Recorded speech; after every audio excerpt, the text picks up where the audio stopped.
a guy roll a great big bear over on a moose carcass, and I didn't want to track that sucker into the brush, so I was definitely on him, freaking like get another freaking bullet into that bear. But yeah, try not to rush him for the most part. So what would be a typical expectation you have for the marksmanship of your clients? Like, welcome to the Wilderness Wavelength Podcast.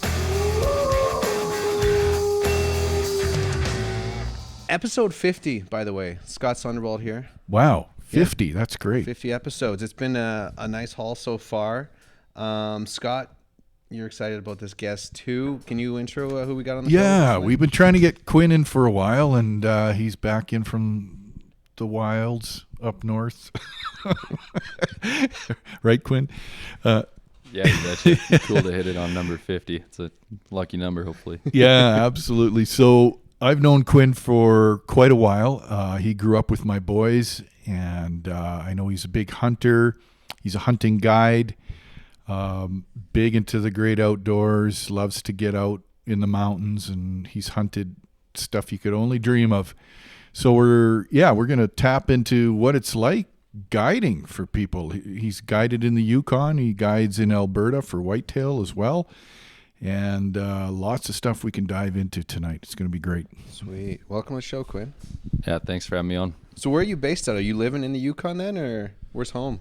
No, home's still here in Hinton. Okay. Not around too much. I work in the oil field come winter time, so do some long shifts. So I'm here in the winter time a little bit, but home, we'll just say Hinton's where I keep all my stuff. Gotcha, yeah. So what got you into guiding? I just kind of grew up hunting with my old man, and my whole family's been into hunting for as long as I can remember. And just thought it'd be cool to make a career out of something you love doing, and it just seemed like the right fit. Huh? Do you got to be like a real good hunter to be a guide then? What's the trick? I don't know. I guess that's for up for other people to decide if I'm a good hunter or not, but can't hurt. Because you ever think about doing something like that, Scott? Like guiding people in? Well, I feel I guide every year for my family, yeah. Except they don't tip me or pay me. But I have that sense of what Quinn goes through with trying to set up the perfect shot and find the animals. You know, I've been doing that for many years, just not for people who are paying. But I'm curious though, like there must be some sort of interview where you don't just knock on the door and say, "Hey, I want to be a guide." Do you have to prove your salt there? Yeah. Show what you've done, and how did that go? Yeah, I mean, a lot of guys start out wrangling at like a horse outfit or something, or start as a packer on like backpack hunts. Right. So you kind of start as a helper for the most part, and then basically, just apprentice under a guide and, prove your worth, I guess, and learn a few things along the way till the outfitter thinks you're ready to take a client, and yeah. Are you guys going in on horse then a lot, or OHV, or how are you getting into the backcountry there? Yeah, it's been all horseback for me. Do a couple backpack sheep hunts here and there, but for the most part, it's horseback stuff. Yeah, and are you wrangling then? Are you doing all the horse feed and saddling up, and that's part of your gig then? Yeah, you betcha. Usually come moose season, I'm lucky enough to get two wranglers to kind of help me out. Actually, you might know Tate Toker. Yeah. He came up to the Yukon with me this year, did moose season with me, and he's a great hand. So it was cool to have a young guy from Hinton come up and experience that too. Okay, fantastic. How'd you pick the Yukon? Yukon just, I don't know, I guess it's kind of got some cool critters to hunt, and there's lots of outfits up there, and typically there's somewhere that's looking for, some people to start out and help out and learn a few things, and it just, the stars just aligned, and that's where I got started. So what's the main game you guys are going after, like moose then? Season kind of opens with Doll sheep. Okay, yeah. And August 1st, I believe, that's opener for dolls. And then most guys don't start hunting moose until come like September. Yeah. When those bulls start rutting, that's when the moose hunting typically starts, and then the grizzly bear stuff too. So is it a lot easier to get tags in the Yukon? Let's say if you're coming from the States or Alberta.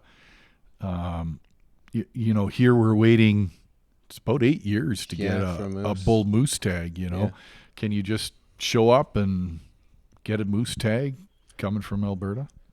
Yeah. I mean, when you're booking with an outfitter, like a lot of these outfitters are booked years out now. Like, I don't know if you were to try and get a moose tag, some of these outfits you might have to book, 3 years in advance, 4 years in advance. Yeah, it kind of depends which outfit you're going to. And then sometimes like cancellation hunts come up and guys can get deals on them that way, get them a little bit cheaper. And if you're able to come up kind of on short notice, maybe guys can, come up that year, but yeah. And there's a grizzly hunt up there as well, right? Yeah, you bet. Last place in Canada, you can shoot a grizzly bear. Is that still general tag for Yukon residents, or? As far as I'm aware, it's Wow. it's general for those guys. Amazing. You ever think of doing that? Going up there then? Again, it's always something you watch on TV and think, interesting if I had the money or, Yeah. But I'm primarily a meat hunter, but I love hunting. Love to see the photos you post there, Quinn, and I'm sure you've had some incredible adventures. I've seen some of the giant moose you guys have taken and big grizzlies and that sort of thing. So I'm sure you've got endless stories. We mentioned money a few times. Can we talk about how much? Do you want to talk about how much people pay? Is that something? Yeah, it's pretty common. Yeah. I shouldn't say common Like if knowledge, but someone like wanted in to the come industry, it's pretty openly spoken about. Like a doll sheep? If someone wanted to come on a doll sheep hunt? Yeah, so dolls are getting up there. I know like some places in the NWT right now are like 50,000 US. Some places in the Yukon are probably, I don't know, 40, 42-ish. Yeah. Yeah. Sheesh.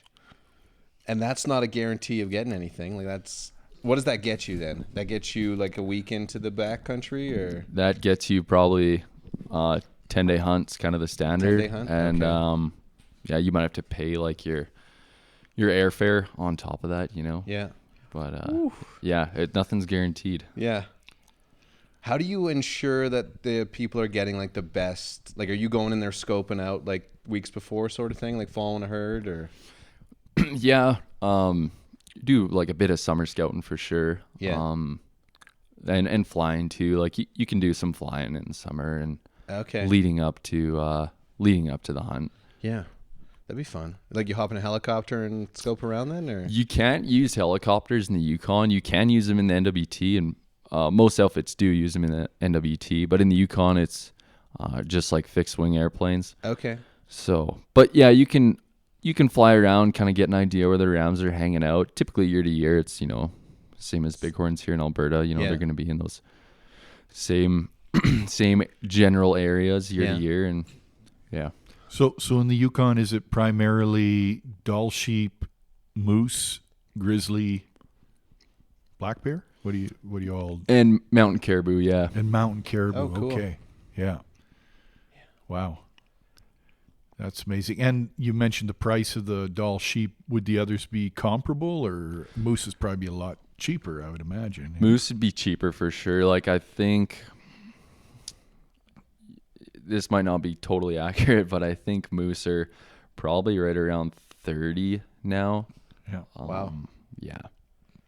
So still pretty steep, but Yeah. So, I've always had this image of what a guy who goes to a hunting camp is like. You picture a wealthy Texan coming up, Yeah. but what's your typical clientele that you're getting at a hunting camp like that? there's a lot of that for sure. But the odd time you get just a hardworking blue collar guy that's saved up his coins, and you definitely want to go the extra mile for everyone. But when you get those guys and this is their one and only do or die chance to make it happen, you want to go hard for those guys. But yeah, there is a lot of folks that you get up there that are wealthier for sure. Well, are they mostly from the U.S. or? Yeah, for the Really? most part. Wow. Okay. Do you got to vet them then? So you got to be like, okay, like you're good at shooting, and or are they just like, hey, here's 50 grand, take me in there, and we'll see what happens? Yeah, I mean, you kind of feel them out when they get to camp for sure. Yeah. Just start with some conversation and maybe set up an old cardboard box or a stump or Try to something, hit get that them to thing. shoot at it, and most guys are pretty good nowadays with the equipment that's out there. Some of these rifles, but Yeah. So are they all rifle hunting, or guys coming with compound bows or traditional bows as well? There's a few guys coming with bows. I've had a couple bow hunters over the years. I've never had someone come up with like a long bow or anything like that, but that'd be pretty darn cool. Yeah. That's a whole nother game. Yeah. Will you give me a discount if I come with a handmade bow? Well, you'd have to talk that over with an outfitter, I guess. But yeah. And a stone point on the arrow. Yeah, no, that's pretty cool. So, yeah, I imagine you probably get some clients that aren't physically fit for the mountains or can't shoot well. Have you had those experiences over the years? Yeah, for sure. Especially on the sheep hunts, guys start realizing pretty quick that the brush is not ankle high. It's up to your knees, and you're sinking in the moss every step you take. And those mountains are a lot taller than they looked from the airplane. So yeah, on the sheep hunts, I think that's those are the big ones. Where you got to show up in shape. And most guys, if they're chatting with the outfitter and they know what to expect before they come up, they're pretty well prepared. But there's some guys that they just they show up not in shape at all, and they're pretty overwhelmed after day one, or if they can make her through day one. You haven't had anybody get a heart attack on you or heat exhaustion or anything like that, eh? No, I've had some tears shed on the mountain, but no heart attacks. No. Pull yourself together, man. Yeah. What's the success rate you thinking? Like for people coming out and hunting, like how often are you getting something? It really depends on the species you're after, for sure. Yeah. And I mean, some areas are definitely, better than others within the territory. Yeah. Yeah, I imagine there's some real monster bull moose up there. Yeah. I don't know if I got 40 grand kicking around to do that, but We do pretty good on the moose. Like this previous season, we took 15 guys. We went 13 for 15. wow. And the season prior, we went 15 for 15. So Wow. pretty Holy- good. Yeah. Yeah. Okay. Yeah, that's good then. And they're all looking for a pretty widespread on antlers, or they're not meat hunting for that price. They want a wall hanger, right? For sure, yeah. Yeah. Yeah, width seems to be like the big thing guys are after. Yeah. Everyone's looking to crack that 60-inch mark. That's Yeah. kind of Wow. the benchmark. Yeah, I know. Like hunting with my dad, like there's a lot of pressure because like he sees a deer, 300 yards, and he's like, "Bud, get your gun, get on there!" Like, are you like pressuring the guys to shoot? Like, okay, now's your time to shoot. Like, are you with them the whole time? Or how Yeah. does that work? Yeah, you got to be with your guy the whole time for Yeah. sure.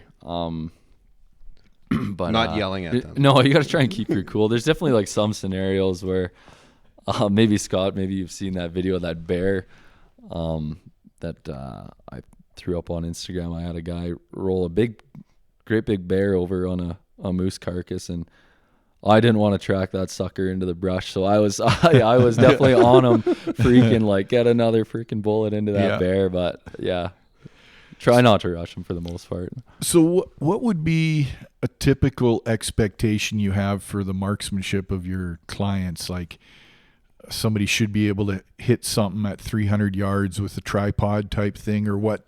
Do you talk about that ahead of time? Like freestanding 100-yard shot, on the knee, 200. What? Because, man, especially if you're going for sheep, you guys get some long-range shots there, right? Yeah, on the sheep hunts, like you can definitely be poking out there pretty far.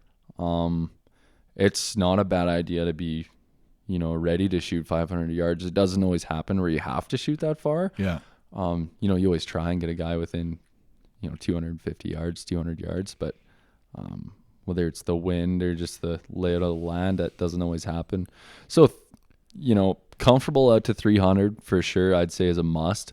And then if you've been shooting out to 500, I think that definitely can hurt. And are guys coming with their own bipods, tripods, shooting sticks, all that? Are you supplying that? And Typically, guys will bring their own bipod. Yeah. And that's kind of your best bet on the sheep hunts is to The lay bipod, prone eh? if you can, shoot Yeah. off a bipod for sure. 500 yards on a sheep that's a good distance. That's a 'cause they're- shot. Yeah. They're not as big as a moose. Wow. Yeah. You got a favorite one, like favorite animal to hunt? Man, it'd be a toss up for me between whitetails or bighorns. That's a hard one. Yeah. Yeah, Scott mentioned just in the intro there. So you do whitetail guiding too in Alberta here. Yeah, you betcha. Yeah, whereabouts? I'll keep it a little vague. Northern Alberta. Yeah. I know your spot. Yeah. Did you get some pretty big whitetails out of there then? Yeah. We killed some pretty darn nice deer. I think last year we had a buck, just a sliver under 190 was our Wow. best deer Yeah. of the year. And yeah. That's long. good. Is that like, without giving away your spot, is that boreal forest or are you on farmland? Fringe country. Yeah. Yeah, right where the Little bit of farmland both. meets the big bush for Yeah. sure. Private land or all public? A lot of private, but we do hunt a lot of crown and we hunt a lot of lease land. Yeah. Yeah, lots of lease land. Cool. So, I was thinking, because sometimes when I'm guiding my kids, I've set them up on a decent buck and I'm like, oh, I'm letting them take this shot, Yeah. and then if they miss, you think, maybe I should have taken it. Do you get those situations where you're like, man, I wish I was behind the trigger right now?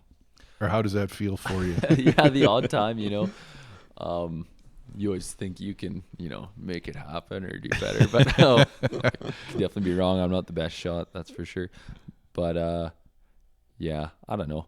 Some of these guys you just got to put your trust in, and for Yeah. the most part, they're good. But I've heard that some hunting guides themselves don't get out hunting much. Like they're just guiding all the time and they rarely get the opportunity themselves, right? So Definitely. you've had a chance to hunt yourself up in that Yukon territory? I have been lucky enough to Yeah. hunt a little bit in the Yukon, and I usually get about 2 weeks when I get back in Alberta from the Yukon before I start scouting for whitetails. So, yeah, I get about 2 weeks to myself for the most part. Yeah. And you've done some international hunts as well, just for you and your dad. Do you want to Yeah, I've been speak to that a bit? lucky enough to tag along with my dad a fair amount. I was lucky enough to go with him down to Mexico when he completed his Grand Slam and killed his desert sheep. So that was pretty darn cool. And What's then, the Grand Slam? So your Grand Slam is one sheep of the 4 species in North America. Okay. So you got your stone sheep, Yeah. your Dall sheep, desert bighorn, and Rocky Mountain bighorn. Oh, cool. Okay. Yeah. Wow. Grand Slam. Cool. Yeah, it's pretty neat. And then In Mexico. Yeah, down in Mexico. Cool. For sure. And then you've been to some other places as well, eh? Yeah, I went to Tajikistan with my dad in 2019, and he killed a Marco Polo sheep and a mid-Asian ibex, and I killed a mid-Asian ibex as well. Wow. So what was that like? Were you guys up pretty high elevation? Yeah, it was cool. We took like diamox for I think a few days at least, if not a week, a few days for sure before we left Canada, yeah, just kind of to help prep for the elevation. I think our base camp was at 13.5, I think. Wow. And then I'd be guessing if I told you what we killed the sheep in the ibex at. But the ibex was, I tell you what, whatever it was way up there for sure. So you were climbing past that. So for our listeners, Hinton, we're pretty high here, 3,500 feet. Yeah. And then top of Mount Robson is kind of, I could be wrong, but around that 12, 13. So you're starting off at the elevation of the tallest Rocky Mountains in Canada. That's Yeah. crazy. Yeah, So pretty up yeah, there. yeah. Did you feel that altitude? You getting Definitely. headaches or winded? Definitely. Yeah. Definitely when we started pushing for for my dad's ibex, it was a heck of a hike. We spent all day climbing, all day, and even the guides, I don't know, them guys didn't have any water. I was the only one with any water. And so we're all sharing my Nalgene, and I think they drank most of it, but anyhow, yeah, we were all like, even them guys were taking Tylenol and Advil and kind of just fighting off the headache. And you feel it. You can only go a few steps for sure, and you're sucking for air. Wow. So back to guiding. Is there an expectation, let's say that somebody shoots a moose in the Yukon, that they're helping to, field dress and quarter that meat and get it out, or they're like, well, I'm going back to camp for whiskeys. Good luck, boys. Like, what's that like? Yeah. For the most part, like, if they can just hold a leg or something for me while I, do my thing, that's appreciated. And that's kind of all I expect them guys to do. Especially if you got like a wrangler helping you on a moose hunt or something, or a packer on a sheep hunt. Yeah. I mean, you guys can make pretty quick work, with an animal. So are they mostly taking the meat back as well beyond the heads, or what happens there? Some guys are driving their meat back, like especially the sheep. Like if they drive up, they'll bring coolers and stuff, because sheep meat's, I'm sure it's so darn good. It's so good. Yeah. And for our listeners, when I first had wild sheep, I thought it was going to be like mutton, and it's nothing like mutton. It's delicious. It's clean. Absolutely. Yeah. It has no funky taste to it. It's really good meat. Yeah. Yeah, it's second to none. And the reason I ask is, so often I think people who are quote unquote trophy hunting get a bad rap, that they're leaving the meat behind or don't care about the meat. But you can enjoy your meat and still enjoy a good rack on the wall type of thing. The two can go hand in hand. Absolutely. I think there's a lot of misperception out there on what people are doing with these animals, right? For sure. All of our moose meat too gets donated to the KFN band up there, Quanti First Nations. So they get majority of the moose meat. It all gets donated to them. Actually, do you know Christy Nome? I think she's the governor of South Dakota, I believe it was. Okay. She came up and hunted with my good friend Dominic this year in the Yukon, and I drove her moose meat. I kept her moose meat and drove it down, and we used that in whitetail camp this year. So all the meat gets used. Oh, yeah. Well, that's good for people to hear, because like I said, I think there's a misperception. So often as a hunter, I get asked, are you a trophy hunter or a meat hunter? Yeah. It's like, well, a little both. Yeah, a little bit of, primarily for me, it's to fill the freezer. But if I get a nice memory or a wall hanger, it's wonderful too. And it doesn't have to be the biggest thing out there. We've talked about this before, but something you put on your wall, to me, is almost like a photograph. Like, I look at the deer on the wall, elk, and there's a memory behind each of them. And every time I look at them, it's like a replay of some really special times with family, friends, and adventure, If I'm not mistaken, you have a Stomper whitetail at home. Is that true? I got a Stomper whitetail, 23-point non-typical whitetail from Saskatchewan many years ago in a shotgun zone, and I was giddy after getting this buck, but I can only imagine. It was the worst tasting animal I ever had. We ate it all. But I also realized, like, I'll probably never top it in my life. Like, certainly it's hard to find something of that mass out here in the public land in the Rockies. Like, absolutely. Yeah, it's funny. What we are really proud of here for big bucks, you go show people on the prairies, they're like, wow, I saw 5 of those this afternoon. It's a different world, right? Yeah. You drag in a 135-inch whitetail here, you're doing pretty darn good. Totally. Yeah. Do when guys are coming up hunting, are they bringing like a crew with them, like some buddies and family and stuff, or is it usually one guy, or how's that work? For the most part, it's one guy. You'll have some guys that bring, whether it's their son or a friend, or maybe even their, like, well, not up in the Yukon on those hunts, but on some other hunts, international hunts, guys will bring like their wife or something. Yeah. But you do have to fork out a little extra change for that, for sure. Yeah.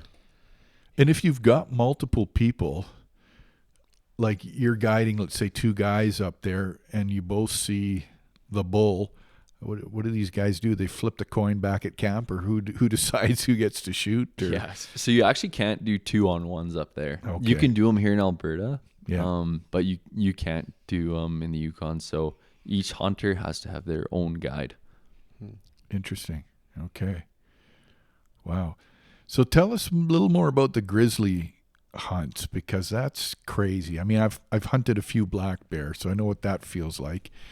And I've almost gone after a grizzly, mistaken it for a black bear, and it's like, whoa, it's a grizz, turn around, because we're not allowed to shoot them here. But what's that like?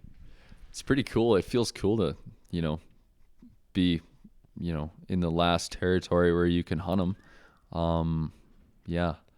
It's I hope you can still hunt them in the Yukon for a while. I hope it doesn't go the way everything else is going and shut down. But so did British Columbia shut down the grizz hunt? Yeah, I don't know exactly the year BC shut down, but it's pretty recent. Okay, I wasn't aware of that. Interesting. But are you allowed to bait up in the Yukon, or you're just looking for them?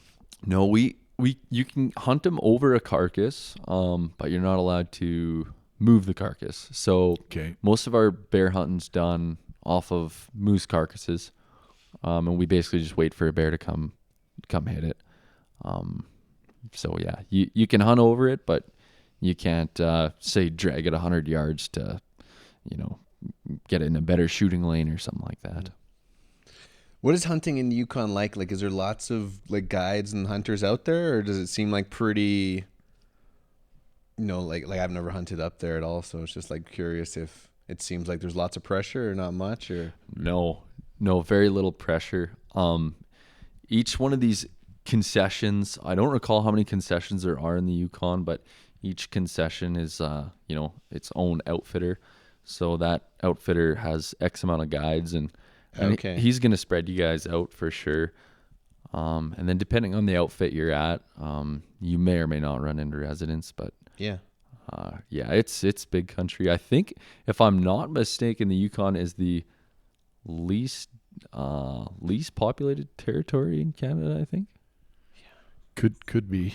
Yeah. Yeah, I believe it. I imagine like there's some hunts, like if you guys are going in there in November trying to get a moose, like the weather's like a major factor for you guys then? It can be for sure, especially on those later hunts. Like you start pushing it into October, and it can get winter pretty quick. Yeah. Does that affect the people that are coming out hunting? Like, are they like are you going horseback riding in that time of year too then, or no? Yeah, it's still horseback stuff, and you gotta trail your horses out too. So generally that first week of October it's trail out time, and you kind of are done with your clients and you're just focusing on getting horses out. So everybody likes a good misadventure story. You've got anything that comes to mind? Close calls, hypothermia, dangerous wildlife, getting lost, any of those situations when you've been up there? Nothing too severe. I've had a couple guys get stepped on or rolled on by horses, but nothing too crazy as far as getting lost or anything like that. Definitely some late nights where maybe you took a left when you should have took a right, stuff like that. But nothing where you got too far off the main trail there. Are you sleeping in outfitter tents back there or around the campfire? What does it look like in the backcountry? Yeah, we just run like little 2-man tents in sheep season, and when we're cutting trail in the summer and whatnot. And then come moose season, that's when I get to hating some of these good buddies of mine. I call them the river guides. They get nice cabins, and I get to still sleep in my 2-man tent. So they got wood stoves and whatnot, and I'm freezing my arse off. Do you got a dream hunt that you, like on your bucket list you want to go do? Geez. I honestly just whitetails and bighorns. If I could kill a buck whitetail or a buck bighorn, that'd be it for me. Would you try like going down to Mexico like your dad did? Yeah, if I had the coin, Yeah. I would.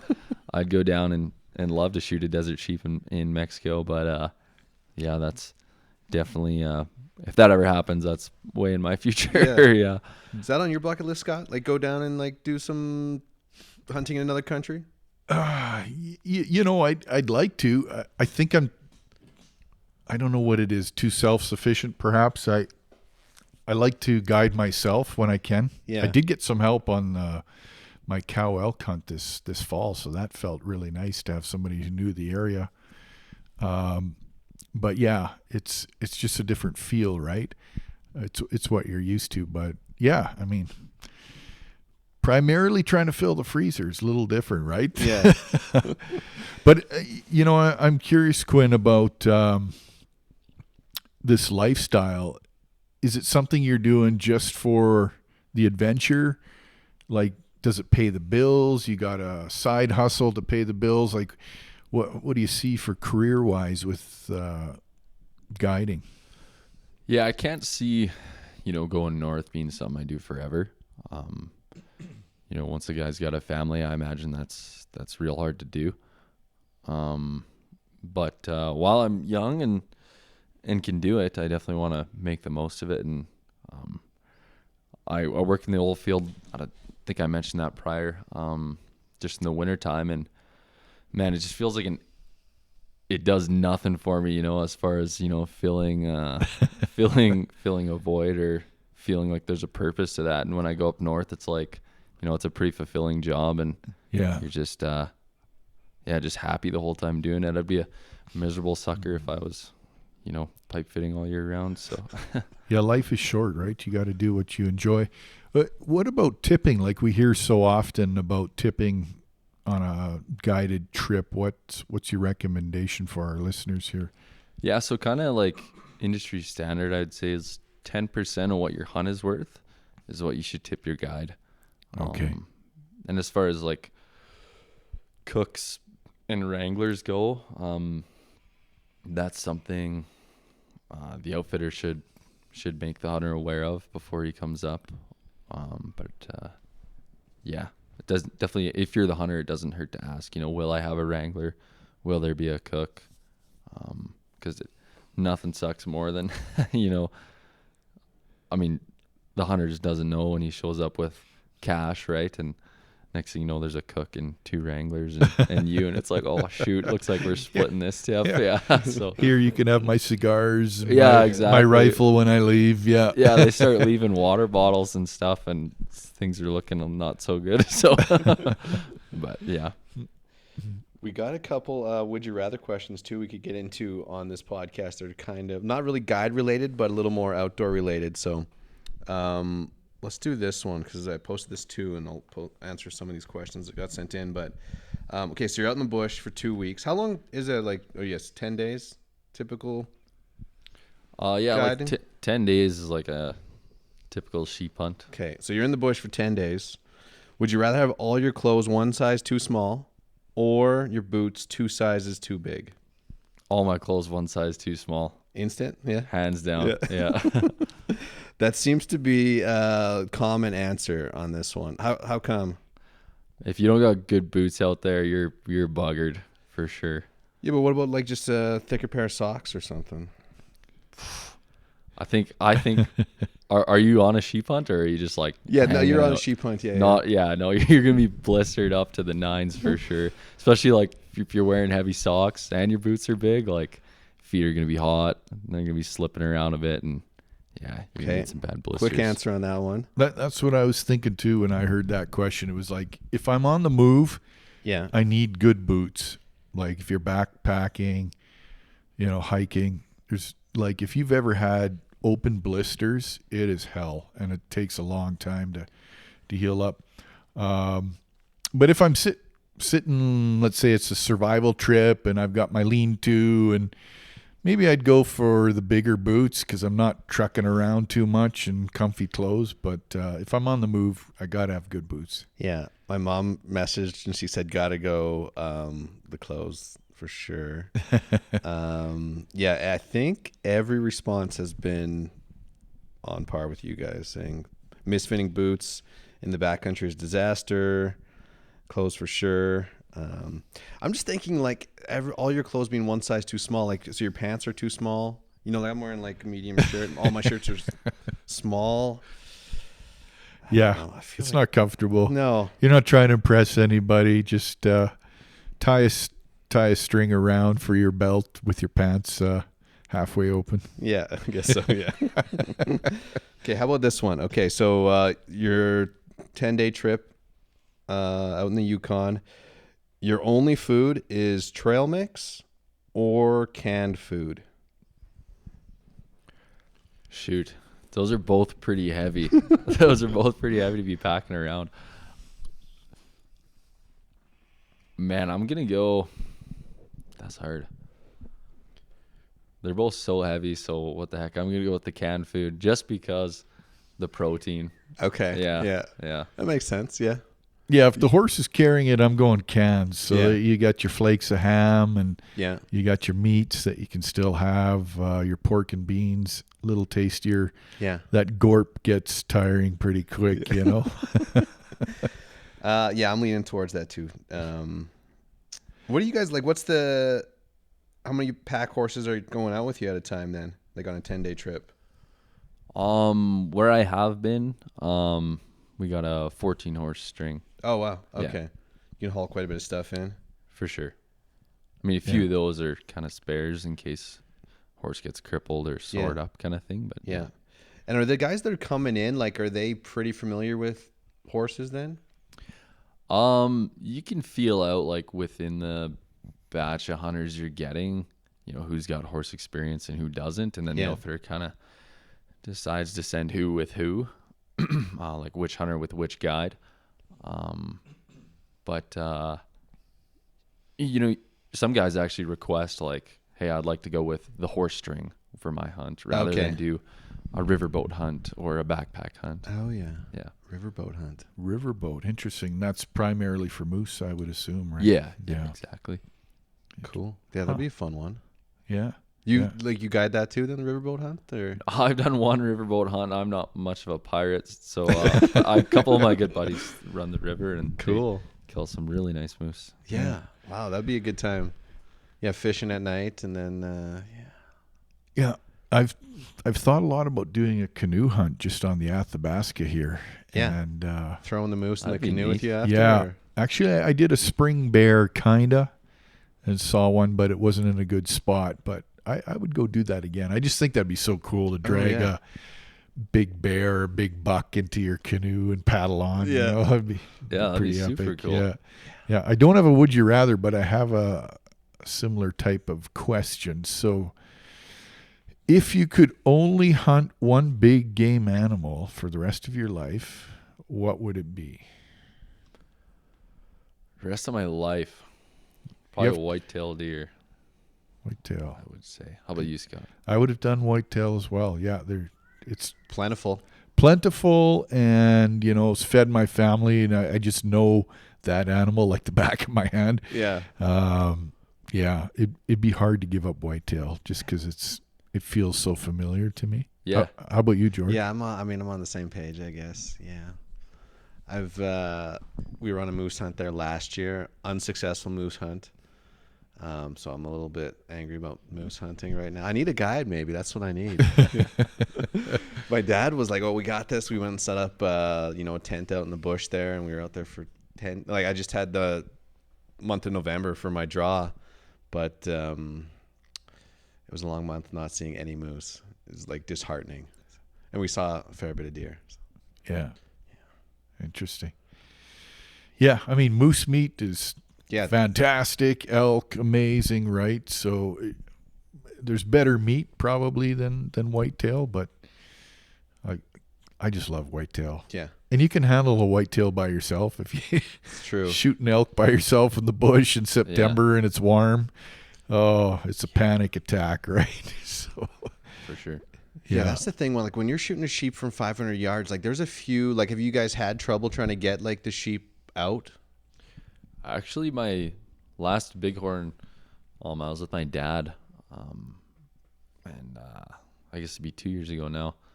We killed that ram Not right before dark, but it was, a couple hours before dark. Yeah. And we kind of had to climb up some cliffs to get there was him and another ram, just the two rams together, and we had to climb up above some cliffs to get to where they were at. And when I killed that ram, I was expecting him to kind of fall off of this one cliff, and the bugger just dropped in his tracks and kind of hung up. And so we were like, oh shoot. So we kind of had to watch where this other ram took to get off of this little ledge, and we were able to get in and kick the ram down off this cliff. But we couldn't make it down past the other cliffs before dark, so we had to spend the night up there. Oh wow. So I've never had an issue getting to the animal, but it's just, there's Trying to get it out of there. some stuff you don't want to be going over in the dark for sure. Yeah. Yeah, of course, you've got grizz and other predators up in that high country, so you never know what's going to face you the next morning, right? Yeah. Wow. Yeah, I need to save up 50 grand then and head up to the Yukon and do a little hunting up there. Yeah. I got a question for you, Quinn, about gear. Everyone's always, what's the best hunting rifle, blah, blah, blah. If people are looking to get into moose or bighorn sheep, elk, deer, what calibers would you advise? Optics? What's your preference? I'd say if you are an Alberta guy, or hell, even a BC guy, Saskatchewan guy, and you want to buy just one rifle just for good all-around hunting, it's so hard to go wrong with a 300 Win Mag. I mean, it's plenty of gun for some of the smaller critters out there, but it's just right for a moose and bear and whatnot. And yeah. What do you think about that, Scott? What would your rifle choice be? That's my go-to. I did 30-06 for many years, but thick spruce country.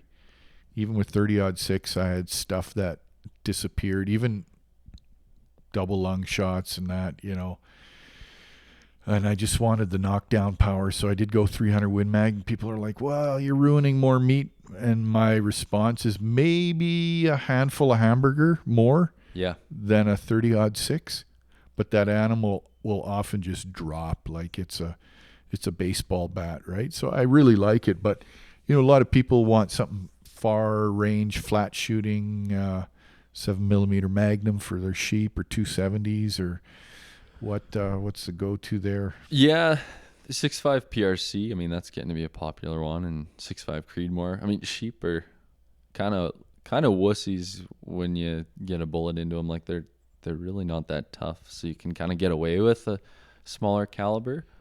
7 SAUM short action ultra mag, that's a pretty killer sheep gun too. I shoot a 7mm mag for my sheep gun.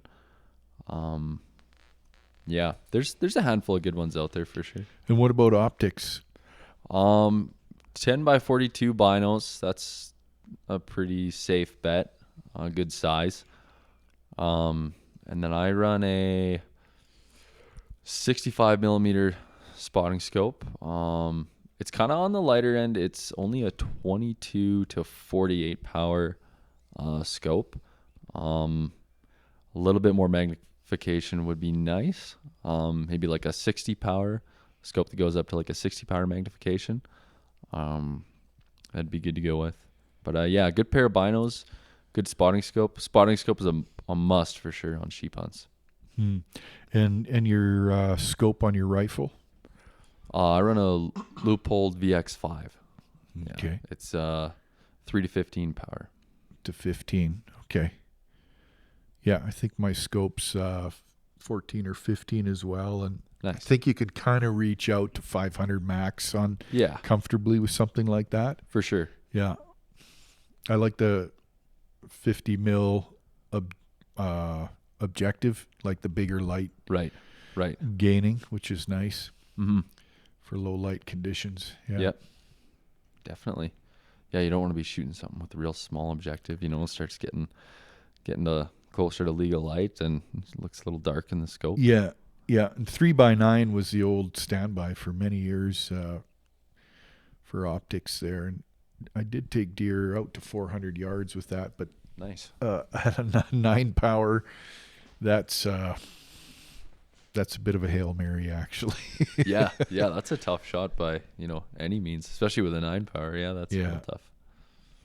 Yeah, I got I used 30-06, and it's got my grandpa's old, like it was my grandpa's old gun, and then he gave it to my dad. My dad gave it to me, so I'm like, I want to upgrade a little bit of a gun, but it's kind of like nostalgic too using this gun. So it's like, do I switch the optic? I was talking to a buddy about this. He said you can't switch the optic. Like, you got to get a new gun and like get an optic, because that optic is like part of this gun now.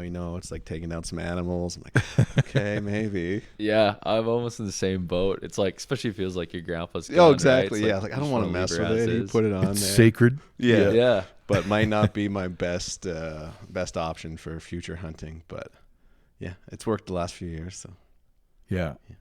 And it's different. Like, I used to hunt Saskatchewan prairie, and you'd have a coulee with some thick bush and then open hills, right? So if something ran off, you'd find it. yeah, But try that in the thick spruce country. It's a totally different game, especially if there's no snow, no exit wound. And it doesn't mean you didn't place a good shot. Like, sometimes something will come through and stop at the opposite shoulder blade. You've got no exit wound, no blood sign. Like, good luck trying to find something 400 yards in any direction when it's so thick you're pushing the branches apart, Right. It's not like, out here you can't really push a piece of bush. In that farm country, a deer you shot at might run into a little, 40-acre piece of bush. You can get a couple guys together and see if you can push them out. But, up here it's freaking just vast bush. I mean, it could be anywhere. It's thick, yeah, and because they blend in so well, I've had times where I've gone looking for a deer, and I know it was a good shot, it felt good, and then you give up and you're walking back to your truck all discouraged, and then you trip over the deer on the way back, and it's just lying there. But you can walk by that deer 15 times and not see it under a spruce tree. Absolutely. Yeah. Yeah, bears are bad for that. They don't. Bears are bad. Yeah. Bleed much at all. I don't know if it's because they're so fatty or because of their hair or what. But yeah. And the dark bear, like black bear, they just look like shadows. So they don't really pop in especially if you're shooting at dawn or dusk. And I've had that too, where it's like, I know it was a good shot on the bear, and then you give up and you walk back, and then you trip over the bear you shot. It's like, oh, there it is. Yeah, exactly. Yeah. For sure. So you already lined up for next year then? I am, yeah. Yeah. You wow. betcha. Yeah, that's so if you want to get on it, like if people are wanting to get into the Yukon and it's like a 3 to 4 year sort of thing then? Oh, as far as like booking a hunt and booking in advance. Yeah, it definitely depends on like the outfitter you're trying to go with, for sure. Yeah. But yeah, if you're looking to get after one of those hunts sooner than later, because prices only go up, it seems, and guys are only booking further and further out. Let's book one, Scott. You got some cash. I'm just loaded. Yeah. No, it's amazing, the waiting list on that. I thought that was more of an American thing, but I guess there's quite a waiting list everywhere. Hey, and what's the name of the company? So I had been guiding for Yukon Peak Outfitting. Yeah. Yeah. Yukon Peak Outfitting. Yeah. If you want to follow along with Quinn, Quinn, you got Instagram. Like, are you taking videos of guys' hunts then? Like, how's that work? Just like the odd cell phone video and whatnot. Are like guys coming out and filming their hunts though, and they're like posting on YouTube? Is that something that's going on? Yeah. 2 years ago, I don't know if you guys are familiar with like Gunworks rifles. A couple of fellas from Gunworks came out and we did a sheep hunt, and they have a show called Long Range Pursuit. Okay. So we filmed an episode for that and killed a decent ram, and so that was pretty cool. Those guys made a hell of a shot. The wind was like, man, I don't know how fast the wind was ripping there, but it was cooking, and that ram was like 490 yards. Jeez. And the guy made a heck of a shot. Wow. So Quinn's got Instagram, so you can check out Quinn, QUINN.GENERT. Follow along there. Anything else you want on this episode, Scott? Bring up? No, that's good. That thanks for peeling back the layers on the guided hunt. Yeah. You know, you have a lot of perceptions of what it's like, and it's good to hear somebody who's on the inside and can speak to it. So thanks for joining us. Yeah, thanks for having me on, guys. I liked it. Thanks, Quinn. Scott, Northern Rockies Bushcraft. You can follow along with Scott's adventure. Scott, are you doing some, like, it's warm now. It's getting above zero, so you're going to head out? You know, I was fishing last couple days, and I know whitefish, nobody cares about whitefish. They taste awesome. I hooked the biggest whitefish I've ever seen in my life. Like, I was absolutely gobsmacked. I got it up to the hole ice fishing multiple times. Yeah. And then it took the line just like zing, and it, you know, it was fighting hard, and it was so wide. I have a 10-inch hole. Yeah. That the body of the fish was the width of my hole. I couldn't get its head in. Wow. And I've got a little tiny wire worm in the corner of its lip, and you know, I'm fighting this thing for over 5 minutes, and finally it just popped off, and I was like, no, nobody's gonna believe how big this thing was. It was huge. But I was out today and got a few perch, so Oh, nice. I got to go home late tonight and fillet some perch. Perfect. Follow along with Scott's adventure there, Northern Rockies Bushcraft on Instagram. Yeah. And then if you want to get a hold of us or drop us a question or anything like that, wildernesswave@outlook.com. Best way to do that. Cool. Okay. Thanks, guys. Awesome. Right on. Thanks. Wilderness Wavelength.